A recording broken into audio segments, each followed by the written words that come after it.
Top 7 NBA players who almost died. Number 1. Jay Williams.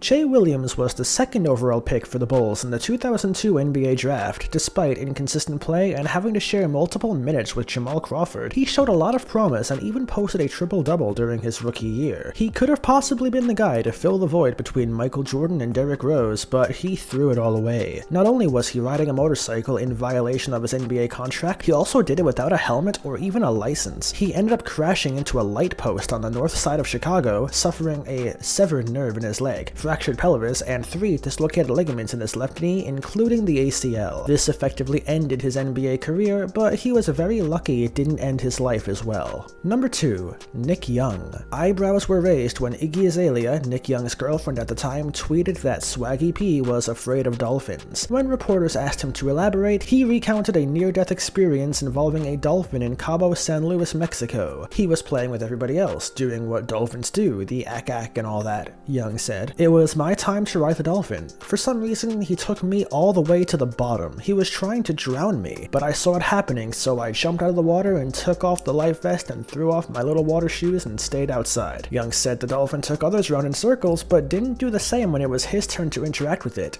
He went straight down, Young said. He was trying to kill me. I think he was trying to get on Iggy. He was a little friendly, kissing her and stuff. You know, he was trying to take my woman. Young overcame his fear 2 years later, but who else do you know who is scared of dolphins? Number 3. Lamar Odom. Lamar Odom's October 2015 cocaine overdose is one of the more well-known instances of an NBA athlete coming very close to dying. He was found passed out in Crystal, Nevada's brothel and was in a coma for 4 days. Doctors told him it was a miracle he didn't die. Interestingly enough, his then-wife Kourtney Kardashian withdrew her divorce request, which makes Odom one of the few people in history to have his marriage saved by cocaine and prostitutes. Despite suffering several strokes, a kidney failure, and fears of brain damage, his recovery has been going well. Odom said he is clean currently, but remains in a constant battle. I'm sober now, but it's an everyday struggle. I have an addiction, and I'll always have an addiction. It never goes away. I mean, I want to get high right now, but I know that I can't if I want to be here for my children, he said. Number 4. Chris Bosh. After his 2015 calf surgery, a blood clot made its way into Chris Bosh's lungs and blocked an artery, a condition known as a pulmonary embolism, which took the life of his 52-year-old former Blazer forward Jermone Kersey just days before Bosh himself was diagnosed. The blockage was only half the problem. It also caused excess liquid to build up in his lungs, and he had to spend 4 days with tubes in his chest to get it all out. He returned for the 2015-16 season, but another calf injury resulted in yet another blood clot in his lungs by the All-Star break, and he had to sit out the rest of the season.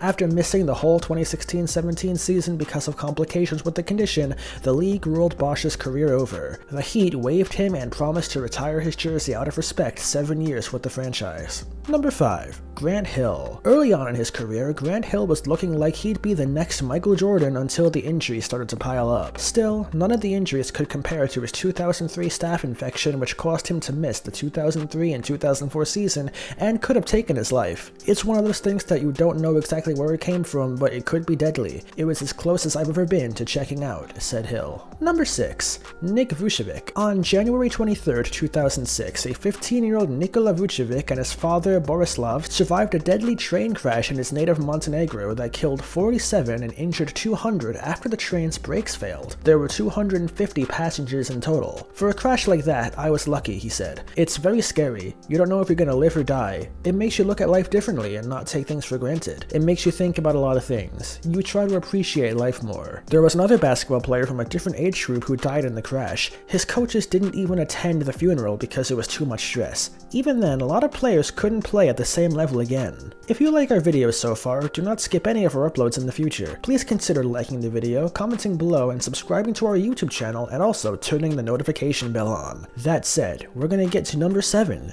Damian Lillard. It's common knowledge that Damian Lillard's native Oakland is not the best place to grow up, with all the crime and gang violence. In his song Roll Call on his rap album, The Letter O, Lillard references an event in which he almost ended up shot in the head during a 2008 robbery by 3 men who attacked him as he was waiting for the bus after practice. Trying to fight off the assailants, as Dame did, greatly increases the chance of death, so DOLA was lucky not to lose his life. That brings us to the end of our video. I hope you enjoyed it. If you did, hit like and subscribe to let us know that you want to continue seeing all of our uploads. We'll see you guys in the next video.